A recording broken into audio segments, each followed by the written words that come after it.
Un homme a menacé de détruire le train si on descendait à moins de 320 km/h.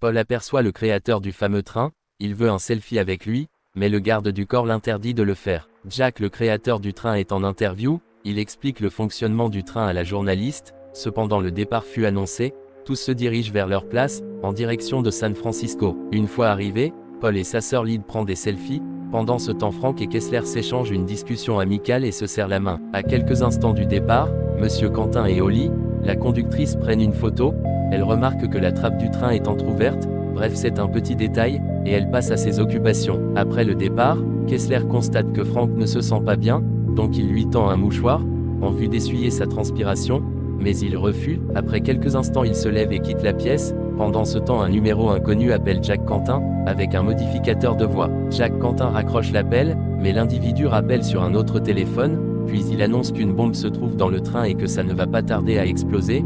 Monsieur Quentin dit à son assistante de tracer l'appel, afin de retrouver l'individu, et l'individu réclame 100 millions de dollars en crypto-monnaie intraçable. Sa demande est tout de suite rejetée, ensuite il raccroche l'appel.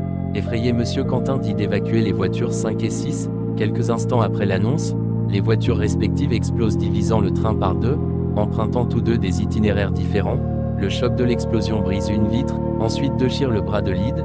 Pendant ce temps la conductrice principale essaye d'arrêter le train, mais Monsieur Quentin lui en empêche, parce que au-dessous de 320 km/h, le train va exploser. Pendant ce temps Kessler essaye de retirer le morceau de verre dans le bras gauche de Lyd.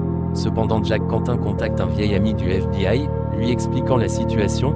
Ce dernier lui dit de ne surtout pas financer le terroriste et de leur fournir son historique d'appel afin de faciliter sa localisation. Tout à coup le garde du corps de Jack Quentin soulève un point très important lui disant qu'un agent de sécurité avait disparu hier sans laisser de traces.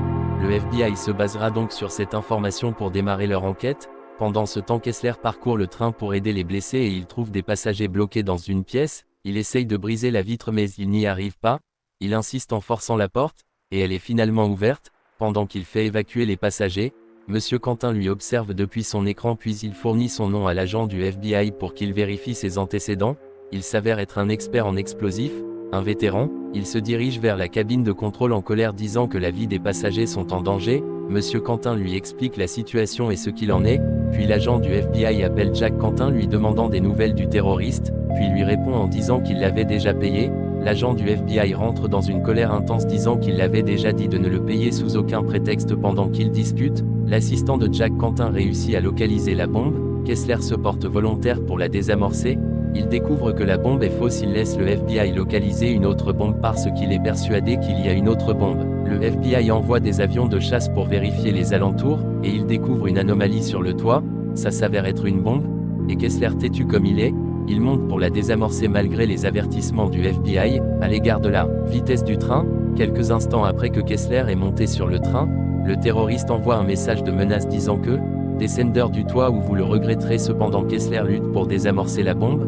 Après plusieurs tentatives il réussit enfin à la détruire. Jack Quentin et son assistant tous deux comptent et fiers de l'exploit de Kessler. Mais Holly, la conductrice du train, profite de cette distraction, saisit un parachute et grimpe tout en haut du train en vue de s'évader.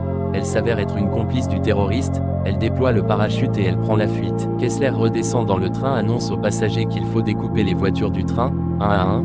Les passagers sont inquiets mais il les rassure. Ensuite il passe à l'action en séparant les voitures respectives. Un avion de chasse leur vient en aide. Il attache une chaîne au train pour le stopper mais la vitesse est trop élevée, et l'avion finit par cracher. Pendant ce temps Kessler fait appel à son ami Frank, informaticien, pour jeter un coup d'œil au système informatique, mais il y a eu un retournement de situation. Frank était en fait le terroriste depuis le début. Il veut se venger de Kessler pour la mort de son frère, l'ancien collège de Kessler, dans l'armée américaine après que Kessler lui ait abandonné lors d'une explosion, pendant une mission en Afghanistan. Kessler démentit ses propos, et il lui dit qu'il avait les mauvais coordonnées, mais Frank se jette sur lui, et le poignarde avec un couteau. La bagarre éclate, le garde du corps de Jack Quentin saisit un objet métallique, essaye d'assommer Frank mais il lui poignarde lui aussi, puis avec ses dernières forces Kessler réussit à neutraliser Frank, et le jette hors du train.